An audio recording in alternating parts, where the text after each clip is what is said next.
جوړ په خیر څه دي خیر و خیرات دی څنګه دي سودا دي کړې ده په څو څو رنګه زه هغه په پیسو یې نه رنګو نو څنګه مفت یې رنګه څنګه مفت رنګه دلته له پرونه راایسته له 12 بجو راایسته ځکه دا اوس دا د سیلاب ځپلو هغه بوټونه په مفت ورته رنګوم نه پیسې بل کوم وس نه لرم دا د سیلاب ځپلو نږدې ورته څنګه کوې زوی ډېر جالبه ده والله ډېر جالبه ده تا ول چې پیسې نه غواړې ځینې نه پیسې نه غواړم له پرون تر 12 بجو له 12 بجو تر د نن پورې دا د سیلاب ځپلو بوټونه ورته په مفت رنګوم نه نور پیسې شای لرم چې اوس مې نشته د سیلاب ځپلو بوټونه ورته یعنې په دغه خاطر چې نور کومک نه شي کولی دا کومک دی چې د سیلاب ځپلو سره یې کوې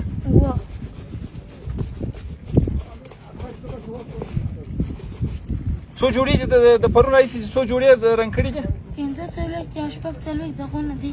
15 شپږ څلوېښت جوړې دوستانو دا ماشوم پرون راغلی دی دلته کمپ ته د پرون 12 بجې څخه راغلی نه د پرون 12 بجې څخه دلته راغلی دی د سیلاب ځپلو وایي نور واس مې کار نه کوي بس دغه مفت دا بوټونه ورته دغه کومه بوټونه ورته رنګومه وایي دغه کومک مې دی دغه کومک خو به ورسره دغه کړم ورسره وکړم او د پرون رئیس یې 15 وایي که شپږ 40 جوړې بوټونه مو دغه کوي پلار دې څه کار کوي ته ولې کار کوي پلار لرې نو پلار دې ولې کار نه کوي عمل لري مریض دی عمل لري اورډر څه کوي الله معتاد دی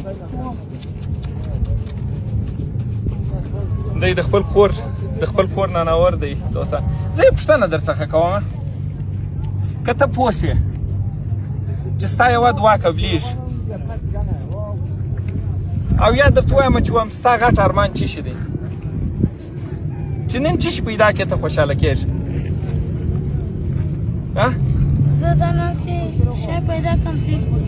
کور ته یوسم یا چې څه شي پیدا کړې کور ته یوسم غوړي پیدا کړم لږ کور ته یوسم چې داسې ډوډۍ کور ته یوسم یو لاس دانې دغسې یو بل شی لږ چای لږ بوره دغسې دا غواړم چې کور ته یوسم خو هېڅوک راسره نه کوي په کلي کې هر څوک چې راځي خپل جواب ورکوي دا زموږ په کلي کې چې دغه څوک چې مستحق دي د هغو نومونه هېڅ څوک یې نه نیسي بعضې هغه خلک د ځان نوم ثبتولی چې یو زه په کور کې د غټ یم چې هر څه موږ ځو د موږ نومان څوک نه نیسي هېڅوک کومک نه در سره کوي و چې نن غټه هیله دي څه شي ده چې د مازدیګر کور ته څه شي ویسې ډېر خوشحاله کېږي لږ غوړي یوسم ښه خوشحاله کېږم چې غوړي ویسې ډوډۍ یوسم په کور کې مو غوړي نه درلودله نه دا نن مو د همسایه کره ولاړو کنکای خور مو ولګل هسې مې چې لږ غوړي راکړه موږ له یو شی د دغه پخه کړو زما کنکای خور دی جواب ورکړی چې زموږ خپله پته ده که ته یوه دعا خدای پاک ته وکړې نن څه شي ځینې غواړې نن چې دعا وکړم د غوړي ورته غواړم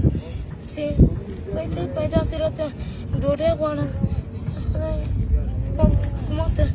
پیسې راکړي زه کور ته ډوډۍ وړم هغه غوړي وړم نږدې وچه وړم چې دغه شیان ویسې څونه خوشحاله کېږې ډېر بیخي څونه دعا مې زده ده او دا څونه هر شی مې چې کړی ډېر بیخي خوشحاله کېږم چې هر څوک یې راسره وکړي ټول عمر به ورته دعا کوم ټول عمر به یو نن نه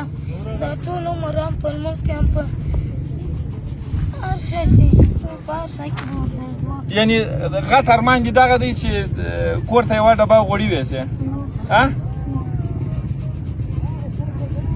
دوستانو تاسو وګورئ زموږ د ماشوم په څوم صنف کې مکتب وایه په څوم صنف کې دا نن ما له مکتب چې اجازه اخیستې په څلورم صنف کې د سیلاب ځپلو په خاطر دې اجازه ورځینې اخیستې دغه ته یې پرون مکتب نه و خیر رخصتي و د رخصتي پرون رخصتي وه د رخصتي د خاطر راغلی و او نن یې د مکتب د سیلاب ځپلو دپاره یې دغه راخیستې وه رخصتي راخیستې وه چې ولاړ راسې دلته کمپ ته او د سیلاب ځپلو بوټونه ورته رنګ کړي. دا ستا دي؟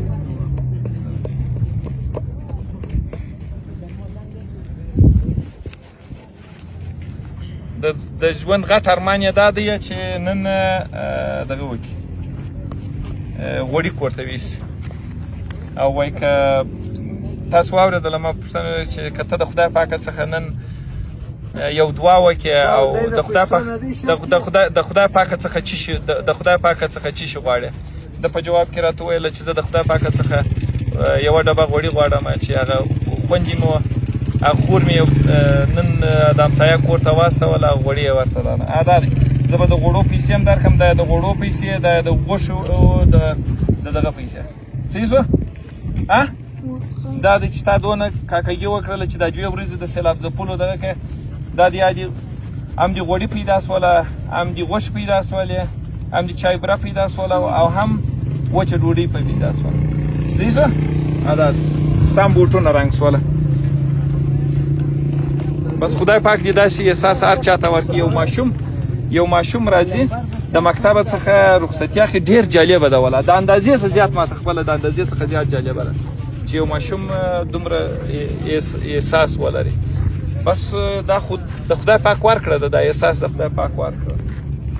بس خدای دې راته وساته. په څوم صنف کې یې؟ په څلورم صنف کې یې؟ غواړې چې غټ سې چی شي سې؟ چې غټ سم چې زه خپله مې اوس کوچنی یم، یو استاد ته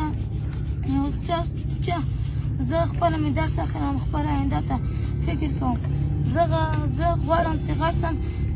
خپله دغسې یو هلک له ما چې یو شی زده کړي،